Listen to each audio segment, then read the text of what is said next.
தற்பொழுது அண்மை செய்தியை பார்த்து வருகிறோம். தஞ்சாவூர் அருகே ஆர்டிஓ என கூறி பணப்பரப்பில் ஈடுபட்ட 2 பேர் கைது செய்யப்பட்டுள்ளனர். இதுகுறித்த கூடுதல் விவரங்களை செய்தியாளர் சரவணன் வழங்க கேட்கலாம். வணக்கம் சரவணன், விவரங்கள். வணக்கம் அஸ்வினி.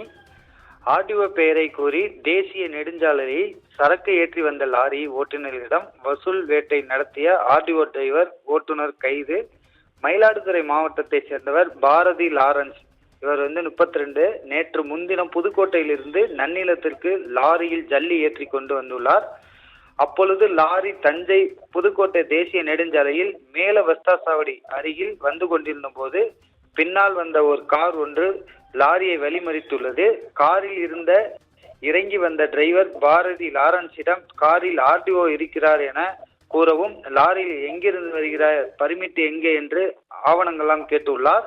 மேலும் டிரைவர் வைத்திருந்த 16,500 ரூபாய் வாங்கி கொண்டு காரில் ஏற்றி சென்றுள்ளார். சிறிது நேரத்தில் சந்தேகமடைந்த லாரி டிரைவர் லாரியை சாலையின் குறுக்கே நிறுத்திவிட்டு காரை வழிமறித்து, நீங்கள் யார் என்று லாரி டிரைவரை பாரதி லாரன்ஸ் கேட்டுள்ளார். அதற்காக ஆர்டிஓவின் டிரைவர் என்று பதில் கூறியதும் அந்த நபர் 16,500 ரூபாய் பணம் ரொக்கமாக கொடுக்கப்பட்டுள்ளது. இந்த வீடியோ சமூக வலைதளங்களில் வைரலானது.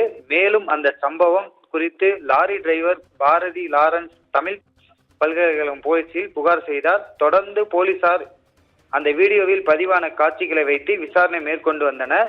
தற்பொழுது விசாரணையில் கைது செய்யப்பட்ட நிலையில் விசாரணையில் லாரி டிரைவர் இருந்து பணத்தை பறித்தது தஞ்சாவூர் ஆர்டிஓவின் கார் டிரைவர் தான் விவேகானந்தன் மற்றும் ஏஜென்ட் மாதவன் என்பது தெரிய வந்தது. தொடர்ந்து இருவரையும் தமிழ் பல்கலைக்கழகம் போலீசார் விசாரணை செய்து வருகின்றனர். இதில் அவர்கள் இருவரும் லாரி டிரைவரிடம் பணம் பறித்தது தெரிய வந்தது. பின்னர் போலீசார் வழக்கு பதிவு செய்து விவேகானந்தனும் மாதவனையும் இருவரையும் கைது செய்தனர்.